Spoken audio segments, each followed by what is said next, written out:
Hello everyone, welcome back to our channel. मेरा नाम है सी एस साहिल और गाइस इस वीडियो में मैं आप लोगों के साथ डिस्कस करने जा रहा हूं हमारा ABC analysis for paper number 2 of CA foundation which is business loss.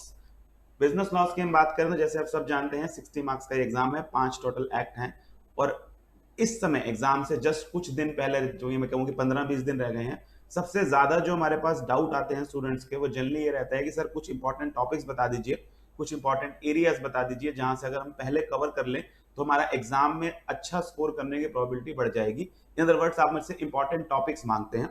तो let me at the very beginning make it clear कि सबसे अच्छी स्ट्रेटेजी तो हमेशा ये होती है कि आप पूरा कवरेज करके जाएं, because you are preparing for a chartered accountancy exam. यहाँ पर थोड़ा सा चूजी नहीं हो सकते हैं। तो ऐसे स्टूडेंट जिन्होंने लगातार पिछले 4 महीने 5 महीने तैयारी करी है, रिवाइज किया है, टेस्ट दिया है, तो बेस्ट स्ट्रेटेजीज आप पूरा कवर करके जाएं। हाँ, उन स्टूडेंट्स के लिए जिनका किसी वजह से शेड्यूल नहीं बन पाया, लेट स्टार्ट हुआ, बीच में किसी वजह से थोड़ा समय रुक गए, तैयारी नहीं कर पाए, तो ऐसे केसेस में अब वो थोड़ा इंपॉर्टेंट टॉपिक ढूंढ रहे हैं कि हाँ इनसे अगर हम पहले कवर कर लें इन टॉपिक को तो एग्जाम में थोड़ी सी वेटेज इनकी ज्यादा रहती है।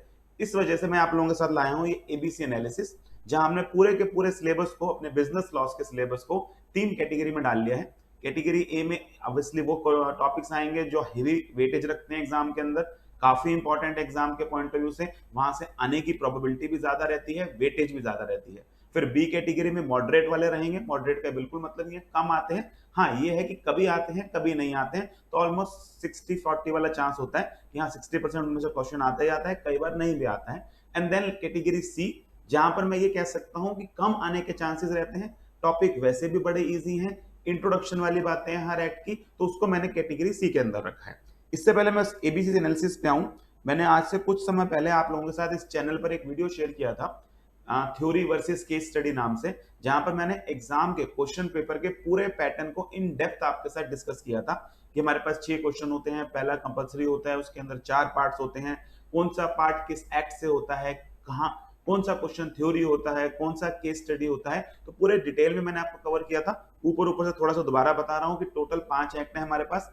कंपनीज एक्ट 13 मार्क्स की वेटेज रखता है, पार्टनरशिप एक्ट 16 मार्क्स की वेटेज रखता है, sales of goods act again 16 marks की वेटेज रखता है, इंडियन कॉन्ट्रैक्ट एक्ट 4 क्वेश्चन आते हैं इसके अंदर से, 2 थ्योरी के 2 केस स्टडी के, 22 मार्क्स की वेटेज रखता है, और लिमिटेड लायबिलिटी पार्टनरशिप एक ही क्वेश्चन आता है थ्योरी का। तो हमारे पास टोटल अगर हम बात करें तो अराउंड 60% थ्योरी आती है और 40% केस स्टडी आता है। ये डिटेल में आप उस वीडियो के अंदर कवर कर सकते हैं जो इस चैनल के ऊपर आपको मिल जाएगा। आ जाते हैं मेन बात के ऊपर, जहां हम एबीसी एनालिसिस की बात करते हैं। सबसे पहले ए कैटेगरी की बात करूं तो ए कैटेगरी में मैंने सबसे टॉप पर रखा है कंपनीज एक्ट 2013 को। इसमें कोई इंपॉर्टेंट टॉपिक नहीं है, कोई आपको अलग से इसमें से काट पीट नहीं करनी है कि ये पढ़ना है वो नहीं पढ़ना है। कंपनी एक्ट वैसे ही बहुत छोटा सा टॉपिक है, 13 मार्क्स की वेटेज रखते हैं एग्जाम के अंदर। टॉप प्रायोरिटी का सबसे पहले इसे करिएगा, सबसे ज्यादा स्कोरिंग पोर्शन ये है। क्वेश्चंस भी सिंपल आते हैं, 3 क्वेश्चन आते हैं पेपर के अंदर, 2 आपके जनरली केस स्टडी होते हैं, 1 क्वेश्चन आपका जनरली इसके अंदर से थ्योरी का होता है। तो एक 6 का होता है, एक 4 का होता है, एक 3 का होता है, 13 मार्क्स की इसकी वेटेज रहती है। बेस्ट इसको करने का तरीका मैंने आप लोगों के साथ अपना मैराथन शेयर कर रखा है, इस चैनल के ऊपर मिल जाएगा। उसके अंदर ऑलमोस्ट 2 घंटे के अंदर पूरा का पूरा कंपनी एक्ट रिवाइज किया गया है। अगर आप पहले से देख चुके हैं उस मैराथन को, थोड़ा सा स्पीड बढ़ा के दोबारा देख सकते हैं। ऐसे केस में आप 1.5 घंटे के अंदर बड़ी आसानी से पूरे डिटेल में कंपनी एक्ट को रिवाइज कर लेंगे। अगेन जो हमारा इसको रिवाइज करने का तरीका रहेगा वो 3 स्टेजेस का रहेगा। आप मैराथन देखेंगे, साथ में जो मैंने आपको चार्ट्स दिए हैं वो चार्ट्स कवर करेंगे। Charts again free of cost आपको हमारे टेलीग्राम चैनल पे मिल जाएंगे, that is CA foundation knowledge portal. तो पहले आप वीडियो देखेंगे, चार्ट्स करेंगे, तीसरा आप उसका जो क्वेश्चन बैंक है वो कवर करेंगे। तो दिस वाज द प्रोसीजर, या जो आपका मैंने सीक्वेंस बताया था तैयारी करने का, ये सीक्वेंस रहेगा। तो शुरुआत हमारी कंपनीज एक्ट, मोस्ट इंपॉर्टेंट। फिर आप पार्टनरशिप में आएंगे, तो पार्टनरशिप का अगर आप इंस्टीट्यूट का स्टडी मटेरियल देखेंगे ना, वहां पर 3 यूनिट है। एक नेचर ऑफ पार्टनरशिप करके है, एक रिलेशन ऑफ पार्टनर्स का है, और एक रजिस्ट्रेशन और डिसोल्यूशन का है।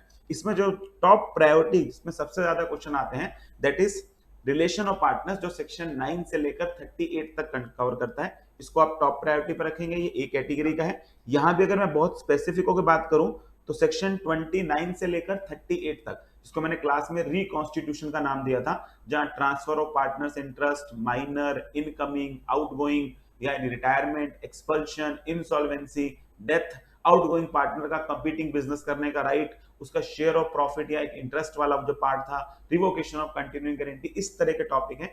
Very very important. For sure कुछ ना कुछ पेपर के अंदर आता है, कई बार एक से ज्यादा क्वेश्चन भी इस एरिया से आ जाता है।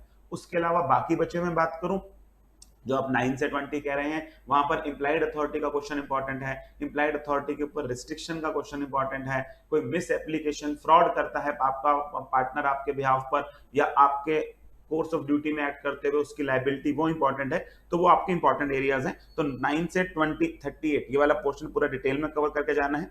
फिर सेल्स ऑफ गुड साइड के आ जाए तो 3 टॉपिक टॉप प्रायोरिटी पे, conditions and warranty very important. एक तो थ्योरी पार्ट हो गया, कंडीशन क्या होता है, वारंटी क्या होती है, डिफरेंसेस बता दीजिए, कब कब कंडीशन वारंटी ट्रीट हो सकती है। फिर आप इंप्लाइड कंडीशंस में आ जाएं तो वहां डिस्क्रिप्शन वाली इंपॉर्टेंट है, सैंपल वाली इंपॉर्टेंट है। इसके अलावा बहुत इंपॉर्टेंट है आपकी there is no condition as to quality and fitness, caveat emptor का रूल, उसकी एक्सेप्शंस, खासकर वो एक्सेप्शन जब आप सेलर की स्किल एंड जजमेंट पर रिलाई करते हैं, तो वो सब इंपॉर्टेंट है आपका कंडीशंस एंड वारंटीज के अंदर। दूसरा अगर हम बात करें sale by non owners, again a very very important topic, जहां मैं आपसे बात करूंगा basic rule, no one can transfer a better title than himself has, और उसके एक्सेप्शंस। देन तीसरा ट्रांसफर ऑफ प्रॉपर्टी, जहां हम लोगों ने 18 से 26 तक एक कंसेप्ट करना है। वैसे तो 3 हिस्सों में बटा है, ऐसा आपके स्पेसिफिक गुड्स की प्रॉपर्टी, अनअसर्टेन गुड्स की प्रॉपर्टी कैसे ट्रांसफर होती है, और आपका सेल ऑन अप्रूवल और सैंपल बेसिस। यहाँ अप्रूवल और सैंपल काफी इंपॉर्टेंट है। अनअसर्टेन गुड्स या एप्रोप्रिएशन वाला जो कंसेप्ट है उसके कैरेक्टरिस्टिक्स वो काफी इंपॉर्टेंट है। तो 28 से 18 से लेकर 26 ये आपके 3 टॉपिक हो गए हमारे पास सेल्स ऑफ गुड्स में टॉप प्रायोरिटी पे करने वाले। फिर सबसे ज्यादा बच्चा इसके बारे में पूछता है इंडियन कॉन्ट्रैक्ट एक्ट, क्योंकि काफी लंबा है और 4 ही क्वेश्चन आते हैं। इसके अंदर सबसे इंपॉर्टेंट जो पार्ट है that is essentials of contract, अपने आप में बहुत बड़ा टॉपिक है, जहां पर आपका offer, acceptance, consideration, capacity, free consent, legality of object, expressly declared, ये सारे टॉपिक आपको करने हैं। मोटा मोटा मैं बात करूं तो आप सेक्शन 1 से शुरू हो जाइए, या इनफैक्ट सेक्शन 1 से भी छोड़ते हैं, सेक्शन 10 से बात शुरू करें एसेंशियल्स ऑफ कॉन्ट्रैक्ट से, वहां से कंसेप्ट को शुरू करते करते आपका ऑलमोस्ट सेक्शन 30 वेजरिंग एग्रीमेंट्स तक ये आके कंप्लीट हो जाएगा। ये वाला पोर्शन इंपॉर्टेंट है, एसेंशियल ऑफ कॉन्ट्रैक्ट सारे के सारे एसेंशियल करके जाने हैं। देन इसके बाद परफॉर्मेंस ऑफ कॉन्ट्रैक्ट एक बहुत इंपॉर्टेंट टॉपिक है, जहां पर सबसे ज्यादा इंपॉर्टेंट पार्ट है वो जॉइंट प्रोमिसेस वाला 42, 43, 44 वाला कंसेप्ट, एक promise, acceptance of promise on a third party 41 section है। तो ब्रॉडली अगर मैं बात करूं तो 40 से 45 वाला जो कंसेप्ट है काफी इंपॉर्टेंट है। उसके बाद लास्ट में एक एप्रोप्रिएशन ऑफ पेमेंट्स का टॉपिक है, कि अगर आप एक ही पर्सन से कई सारे डेट रखते हैं और पेमेंट करते हैं जो सारे डेट के लिए सफिशिएंट नहीं है, तो उस डेट को कैसे एप्रोप्रिएट किया जाता है, 59, 60, 61 उस तरह के कंसेप्ट हैं, वहां पर वो वाले टॉपिक्स इंपॉर्टेंट हैं। तो ये आपका परफॉर्मेंस ऑफ कॉन्ट्रैक्ट का टॉपिक हो गया, और साथ में एसेंशियल्स हो गया, ए कैटेगरी के क्वेश्चंस आपके इंडियन कॉन्ट्रैक्ट एक्ट से। फिर आ जाइए बी कैटेगरी पे। बी कैटेगरी भी ऐसा नहीं है छोड़ के जानी है, this is also important but comparatively lesser. तो पहले ए करेंगे फिर उसको इस पे आ जाएंगे। पार्टनरशिप में बात करें, थर्ड वाला यूनिट रजिस्ट्रेशन और डिसोल्यूशन। रजिस्ट्रेशन में तो जनरली एक ही क्वेश्चन बनता है कि रजिस्ट्रेशन के नॉन रजिस्ट्रेशन के कॉन्सिक्वेंसेस क्या होते हैं। डिसोल्यूशन में आपके पास एक डिसोल्यूशन बाय कोर्ट है कि कब कब कोर्ट डिसोल्यूशन करा सकता है, वो वाला टॉपिक इंपॉर्टेंट हो जाता है। तो जनरली 2 क्वेश्चन है जहां से पक्का करके जाइएगा। उसके बाद सेल्स ऑफ गुड्स एक्ट में वापस आए तो अनपेड सेलर के rights against the buyer personally against the goods, lien का राइट, स्टॉपेज इन ट्रांजिट का राइट, रीसेल का राइट, वो सब आप यहाँ पे कवर करेंगे। डिलीवरी में बात करें तो डिलीवरी में कितने तरह की डिलीवरी होती है वो इंपॉर्टेंट हो जाता है, क्वेश्चन कई बार पेपर के अंदर आ जाता है। फिर वापस इंडियन कॉन्ट्रैक्ट के ऊपर आए, again a very very important topic contingent contract and quasi contracts.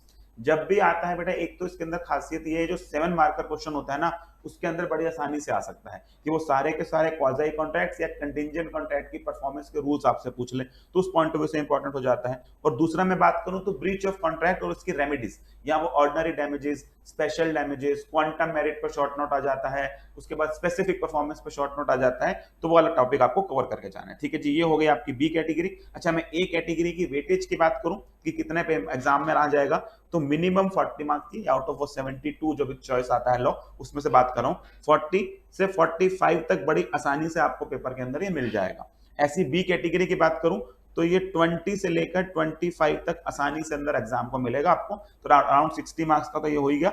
इसके अलावा अगर आप कैटेगरी सी में आ जाए, वहां एक टॉपिक जो पक्का करके जाना है आपको, that is limited liability partnership. आता पेपर में एक ही क्वेश्चन है 5 नंबर का, तो अब इसलिए 5 नंबर तो मिनिमम हो ही गए, लेकिन इसको अगर आप छोड़ जाएंगे तो तकलीफ ये है आपका कि पेपर में जो आपका सेकंड क्वेश्चन का बी पार्ट होता है ये हमेशा एलएलपी से होता है, और इसके साथ ए पार्ट ना एक 7 मार्कर होता है कॉन्ट्रैक्ट एक्ट का। तो जैसे ही आप एलएलपी नहीं करके जाते ना, वो क्वेश्चन आपके लिए कट गया। उस क्वेश्चन के कटने से या ये कह लीजिए उस क्वेश्चन को ना अटेम्प्ट करने से प्रॉब्लम ये आएगी कि बाकी सारे क्वेश्चन आपको अब अटेम्प्ट करने पड़ेंगे, और बाकी सारे क्वेश्चन में ना हर क्वेश्चन में आगे 3 में जाएंगे, 4 में जाएंगे, आपको एक 6 मार्क्स की केस स्टडी मिलेगी।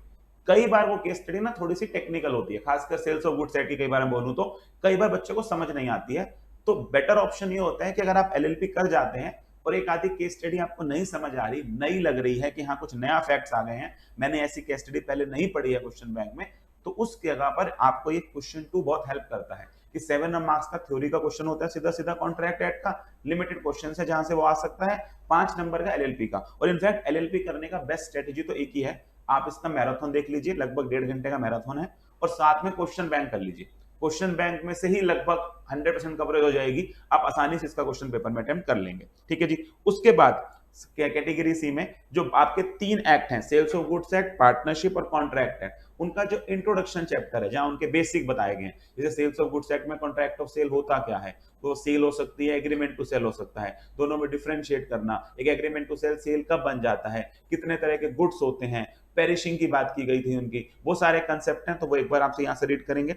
पार्टनरशिप में चले जाएंगे तो अगेन पार्टनरशिप, उसके essential, partnership at will, particular partnership, वो एक बेसिक कंसेप्ट है। और उसके बाद नेचर ऑफ कॉन्ट्रैक्ट में तो बिल्कुल सिंपल सी बात है, कॉन्ट्रैक्ट होता क्या है, और एग्रीमेंट होता है, उसका एनफोर्सेबिलिटी बाय लॉ होता है, उसके अलावा कितने तरह के कॉन्ट्रैक्ट होते हैं, based on mode on formation, based on nature, based on, हमने वॉइड एग्रीमेंट्स, वॉइड कॉन्ट्रैक्ट वो सब किए थे, तो वो बेसिक बातें बताई हुई हैं, उनसे आने की प्रोबेबिलिटी थोड़ा सा कम रहता है कि डायरेक्टली उसमें से क्वेश्चन आएगा। हाँ, सेल्स और पार्टनरशिप वाला इंट्रोडक्शन आप पढ़ जाइएगा, वहां से कई बार खासकर वो टाइप्स ऑफ गुड्स वाले कंसेप्ट से कई बार क्वेश्चन आ जाते हैं। ठीक है जी। तो यहाँ पर अगर मैं बात करूं तो एक आधा क्वेश्चन अगर इनमें से आता है तो ये 5 से लेकर 10 मार्क्स की वेटेज रखते हैं, तो ये आपकी मोटा मोटा 72 मार्क्स की वेटेज बनती है, जहां टॉप प्रायोरिटी के मैंने आपको ए कैटेगरी के क्वेश्चन बताए, देन बी कैटेगरी में मॉडरेट वेटेज वाले, और देन सी में हमारे पास लेसर वेटेज वाले।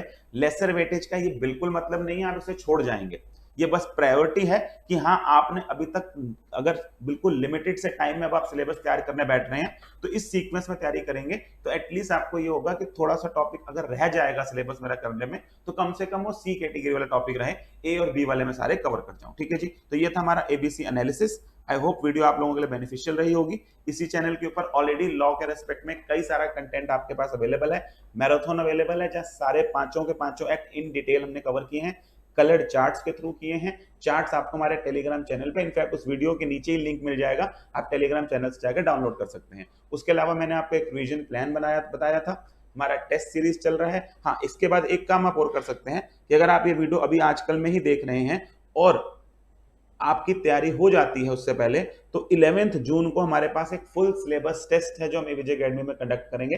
It will be free of cost. आप एवीजे के स्टूडेंट नहीं भी हैं, आप आउटसाइडर भी हैं, तो इसको फ्री ऑफ कॉस्ट आप अपीयर हो सकते हैं। चेक होकर ये शीट आपको वापस मिलेगी। माय रिकमेंडेशन इज आपकी जितनी भी तैयारी हो प्लीज इस टेस्ट में जरूर अपीयर हो जाइएगा।